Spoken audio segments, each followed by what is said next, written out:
kind of T80s and all sorts of stuff on there. Oh yeah!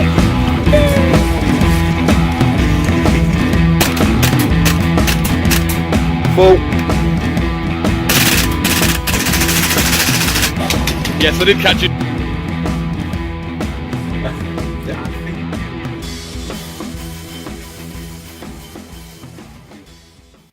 Evening everybody, we're back again.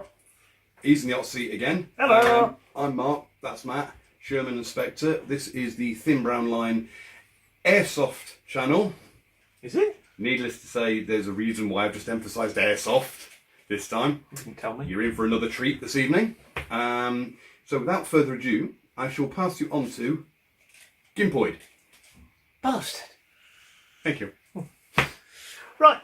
Hello, folks. Right. Under here, Carry on. cameraman's just abandoning me. Under here we have another little treat for you. We have... They're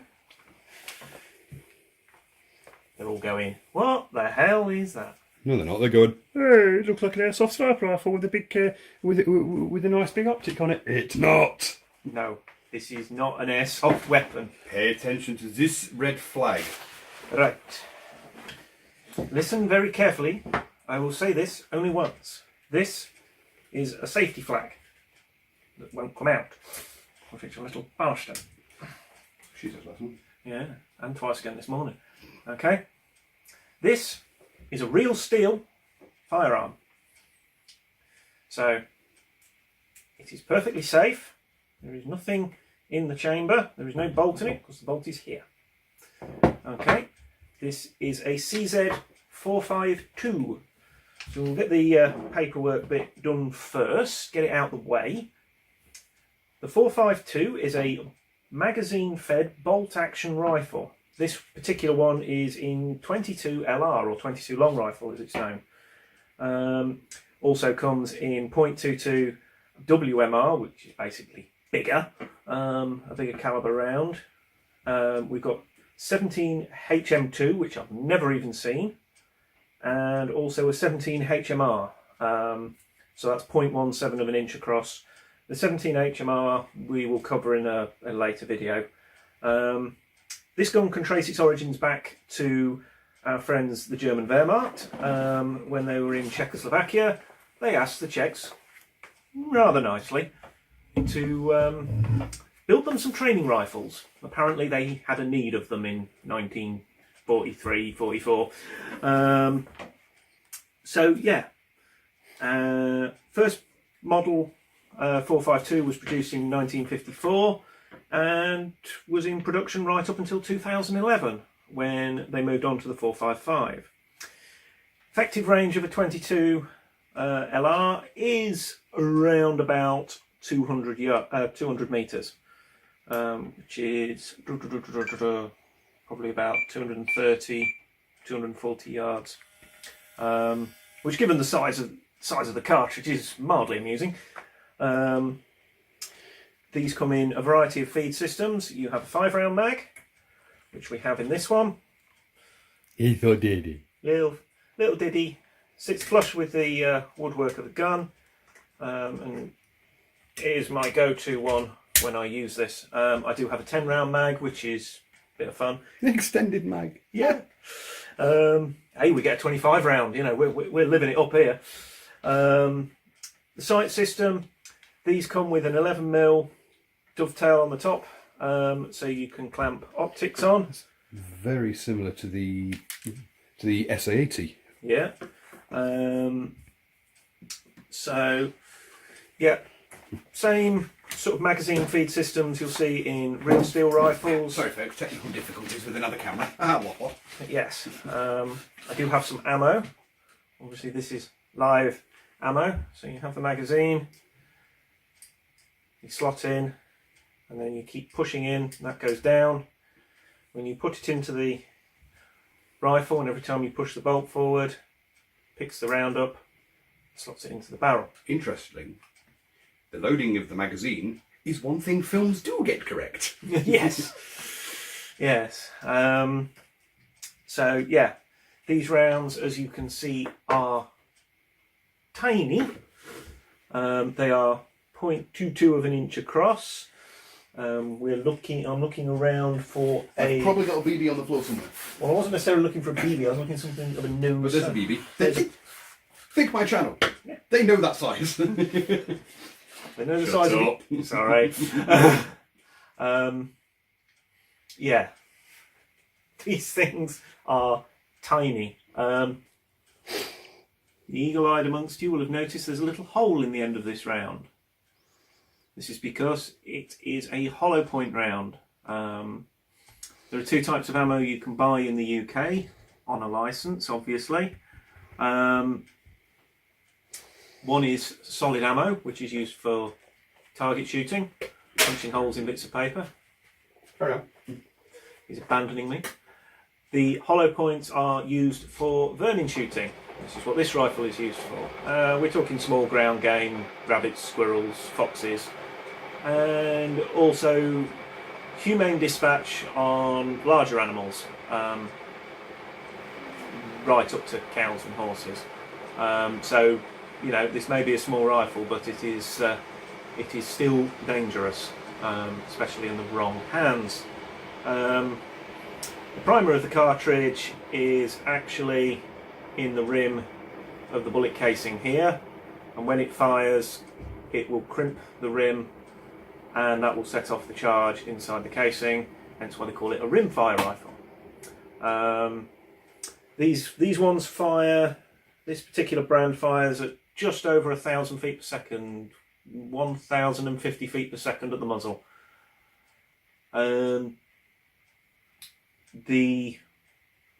Even with these in, the rifle is quieter than an airsoft rifle, and you will actually hear it hit the target over the report of the rifle, which is always amusing for when people have never shot one before. They always think it's going to go bang and all sorts of things. So that's the ammo and the magazine. For those of you that are into your tech specs, overall length from muzzle to butt is 965 millimeters, and I've recently had this rebarreled, so it is now even shorter than it used to be, so that's its new length.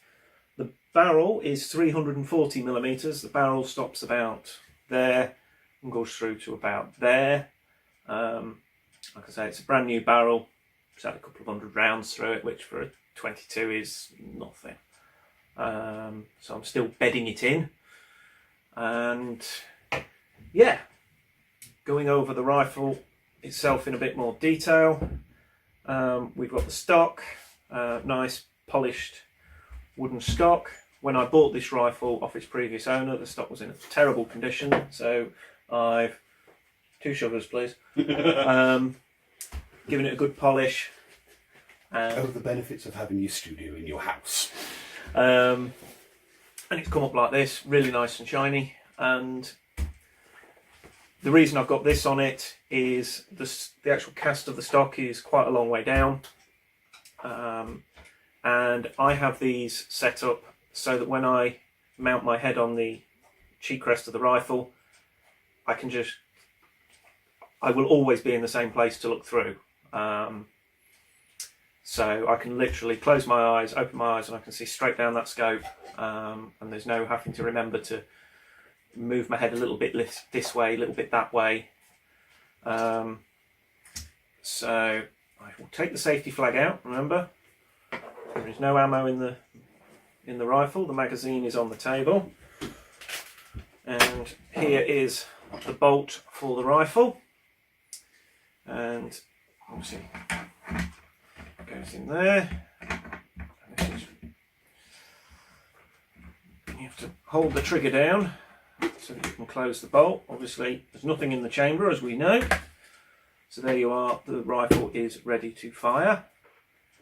You've got your safety catch here, so now the rifle will not fire. Really difficult to do this when you're on the wrong side of the rifle.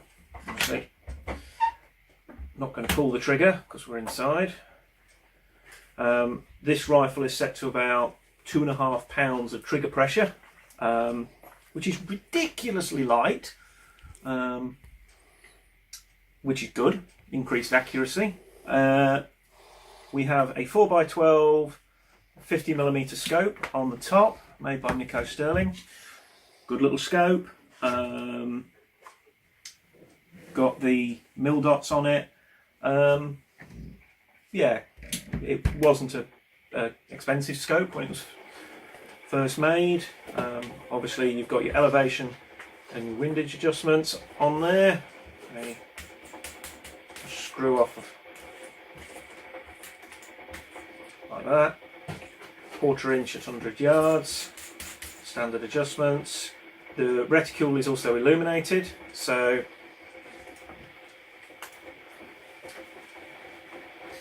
I do that, flick the rifle over. Yeah. Take the bolt out. There.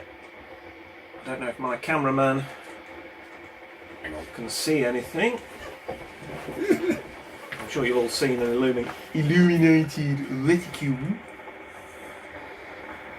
But well, let's put it this way, I can see the camera through the... There we go. Hurry up, this is getting heavy. Okay, so hopefully you can see that, but trust me, it is illuminated. Illuminates in red and green, which is always fun. Particularly when you're lamping over a red rifle and you... a red light. And you've got a red reticule. Sorry about the kettle in the background. Yeah, I'm not. Obviously bolted down. The end of the scope also has the parallax, so on here are various distances, and you set that to whatever distance you're shooting. It tunes up the focus, so again it's a good way of range finding your targets. And normally I have this rifle zeroed to 50 meters, and at that I'm looking at about a holdover of 2.5 mil dots to 100 meters. You might want to explain holdover for those non-shooters. Surely even the airsofters have worked out. Anyway, a holdover is basically where you hold the cross of your scope above your target to compensate for bullet drop. The 2.2 is a relatively slow round, and it does loop like that. What was the FPS on that? 1050. Slow. Yeah, that is slow. So yeah, if I'm shooting at something that's 100 yards away, I know about 2.5 mil dots. I need to have the cross of the crosshairs above that to be within a chance of hitting it. So that, and got a nice free floating barrel in there. Obviously got sling mounts at both ends. Got a nice little 6 to 9 inch bipod on the front for putting on gates, posts, 4x4s, make shoulders, and whatever else is about to steady the shot up. Again, flick the rifle over. And then at this end we have something to thank Hollywood for. This is not a silencer, it is a moderator. These are used to disguise the sound of the shot of the rifle. On the 2.2s they work brilliantly. As I said, you can hear this bullet hit something at 50, 100 yards away over the sound of the explosion of the cartridge. Very good mod this. No idea what make it is without looking. And even if... oh, it's a Parker one. So the rifle itself weighs probably 2, maybe 3 kilos when you've got bolt in, ammo in, lamp on the top, all the paraphernalia on. But it's a very small, very lightweight rifle. Ideal for small vermin shooting, which is a good job because that's what I use it for. And yeah, had many a rabbit with this. It does the job. Rabbit pie is very nice, thank you. Rabbit pasties are even better. Yeah. I'm going to stop playing T-Boy now. Really? And really, that's about as much as I can do here. Would you like me to move this out of the way? You can do. No, I'm letting you move it across the table. So it's still... Just don't hit my cup of tea. Not now you spent all that time making it. Don't hit the important bit. Yeah, don't hit the important bit. My channel, you've not seen me the whole episode. It's great, isn't it? The other thing I've been trying since the new barrel is different makes of ammo. Ammo in real steel rifles is a very finicky business. Here we have... Worth saying that, BBs are as well, because certain brands perform differently.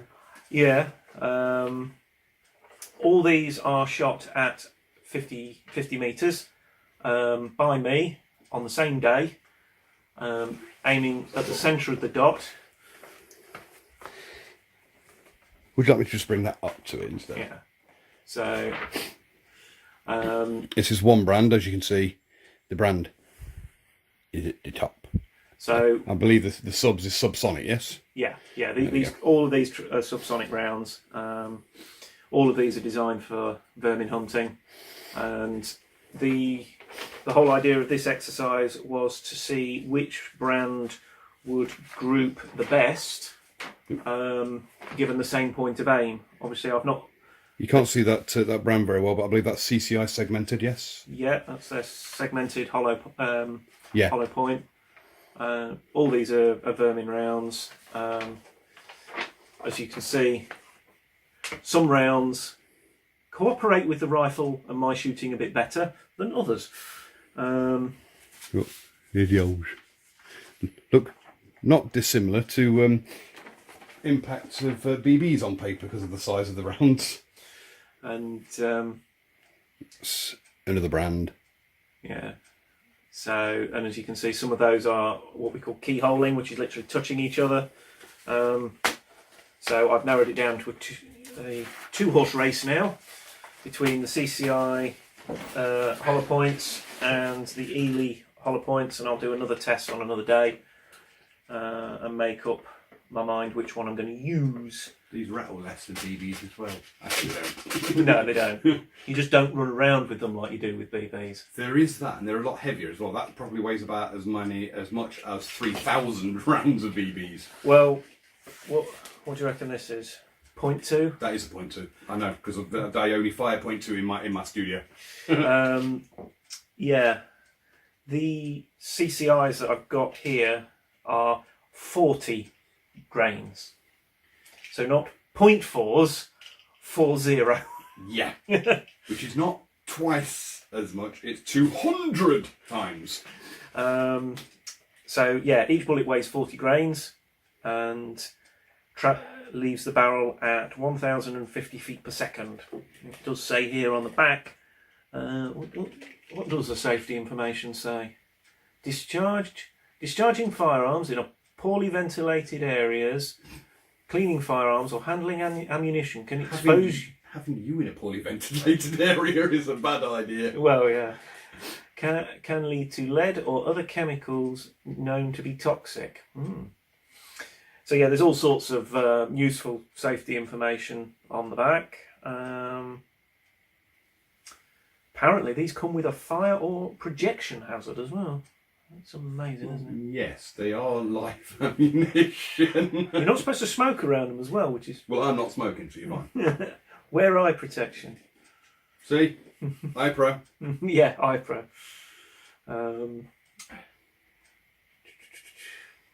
So yeah, that is the 2.2 long rifle, or 2.2 LR. The backbone of shooting. I mean, you can get these things all over the world. They're very, very common in the US as beginners firearms, aren't they? A lot of people in the US tend to start their kids out when they come of age on a 22 long rifle because they are so manageable. Yeah, there's no... I've fired this one, and it was many years after I'd fired a firearm of any sort. And he goes, yeah, come rabbiting with me. hands me this thing, and I was expecting recoil of some sort. My SA-80 airsoft rifle recoils more. Yeah, and this is firing nearly 4 times the FPS. And yeah, actually my SA-80 weighs more than that as well. Yes, your SA-80 does weigh more than that. Yes. But there's a lot less metal in this. So yeah, ladies and jelly spoons, boys and germs, that is my CZ452 in 22 LR. Maybe one day I'll take the video camera down the range and do a bit of range time footage for you. As Airsoft Mike would say, take it to the range. Sorry, Airsoft Mike. Won't do it again. Promise. Not while I'm sitting here, you won't. Is that that done and dusted, that gun? That one is, yeah. In that case, for now, thanks for watching.